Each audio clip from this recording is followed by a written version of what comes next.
বিসমিল্লাহির রহমানির রহিম। আমি প্রথমেই আপনাদের সবাইকে ধন্যবাদ জানাচ্ছি আজকের এই মিডিয়া ব্রিফিংয়ে আমাদের ব্যাটালিয়ন এখানে আসার জন্য।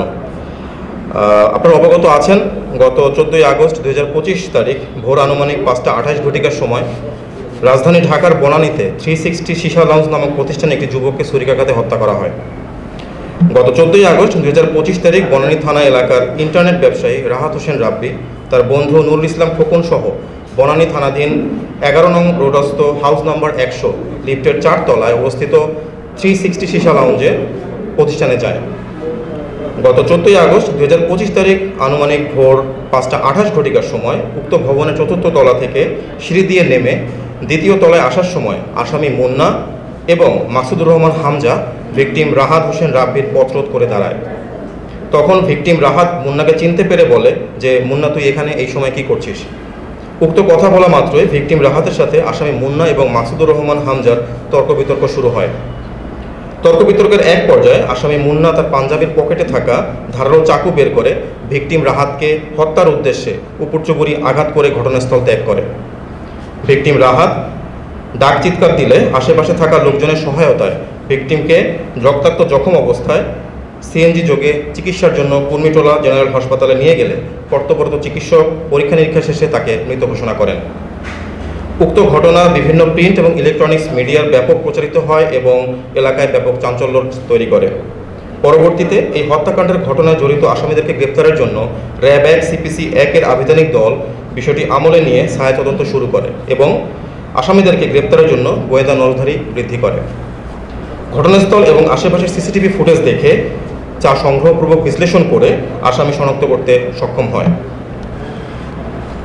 পরবর্তীতে উল্লেখিত ঘটনায় রাহাতের বাবা রবিউল আউয়াল বাদী হয়ে বনানী থানায় একটি হত্যা মামলা দায়ের করেন। এরই ধারাবাহিকতায় 15ই আগস্ট 2025 তারিখ র্যাব 1 CPC 1-এর আভিযানিক দল বিশ্বস্ত সোর্স ও তথ্য প্রযুক্তির সহায়তা জানতে পারে যে আসামি মাসুদুর রহমান হামজা বর্তমানে কুমিল্লা জেলার বরুড়া থানা এলাকায় আত্মগোপনে আছেন। তৎক্ষণাৎ বিষয়টি র্যাব 11 কুমিল্লা ক্যাম্পকে অবহিত করা হয়। উক্ত সংবাদের ভিত্তিতে র্যাব 1 উত্তরা, ঢাকা এবং র্যাব 11 কুমিল্লা ক্যাম্পের যৌথ আভিযানিক দল সঙ্গীয় ফোর্স এবং অফিসারের সহায়তায় কুমিল্লা জেলার বরুড়া থানাধীন গামুরা এলাকায় বিশেষ অভিযান পরিচালনা করে এবং আসামি হামজাকে গ্রেপ্তার করতে সক্ষম হয়।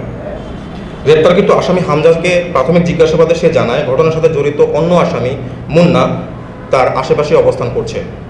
হামজার দেওয়া তথ্যের ভিত্তিতে আসামি মুন্নাকেও কুমিল্লা জেলার বরুড়া থানাধীন গামুরা এলাকা হতে গ্রেপ্তার করা হয়।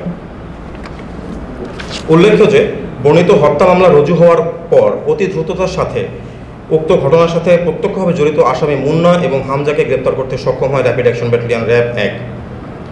গ্রেপ্তারকৃত আসামিদ্বয়কে জিজ্ঞাসাবাদ এবং তাদের দেওয়া তথ্যের ভিত্তিতে র্যাব 1-এর আভিযানিক দল পুনরায় অভিযান পরিচালনা করে 16ই আগস্ট 2025 আনুমানিক রাত 1:01 সময় ডিএমপি ঢাকার মোহাম্মদপুর থানাধীন রাজিয়া সুলতানা রোড এলাকা হতে বর্ণিত হত্যাকাণ্ডে ব্যবহৃত একটি সুইস গিয়ার চাকু উদ্ধার করে। আসামি মুন্না এবং হামজাকে জিজ্ঞাসাবাদে আরও জানা যায় যে ভিকটিম রাহাতের সাথে আসামিদ্বয়ের দীর্ঘদিন যাবৎ বন্যে সীসা লাউঞ্জে আসা যাওয়া এবং এর মাধ্যমে পরিচয় ছিল এবং সীসা লাউঞ্জের ভিতর আধিপত্য বিস্তারকে কেন্দ্র করে তাদের ভিতরে দ্বন্দ্ব চলমান ছিল। উল্লেখ্য যে ঘটনার দিন রাতে আনুমানিক 1:00 সময় ভিকটিম রাব্বি আসামি মুন্নাকে উক্ত সীসা লাউঞ্জ হতে বের হয়ে যেতে বলে, যার ফলে পূর্বশত্রুতার জের ধরে ভিকটিম রাহাতকে হত্যা করা হয়েছে বলে আসামিদ্বয় প্রাথমিক জিজ্ঞাসাবাদে স্বীকারোক্তি প্রদান করেন। গ্রেপ্তারকৃত আসামি মুন্না এবং হামজাকে সুস্থ অবস্থায় পরবর্তী আইনগত ব্যবস্থা গ্রহণের নিমিত্তে ডিএমপি ঢাকার বনানী থানার অফিসার ইনচার্জের নিকট হস্তান্তর করা হবে। ধন্যবাদ।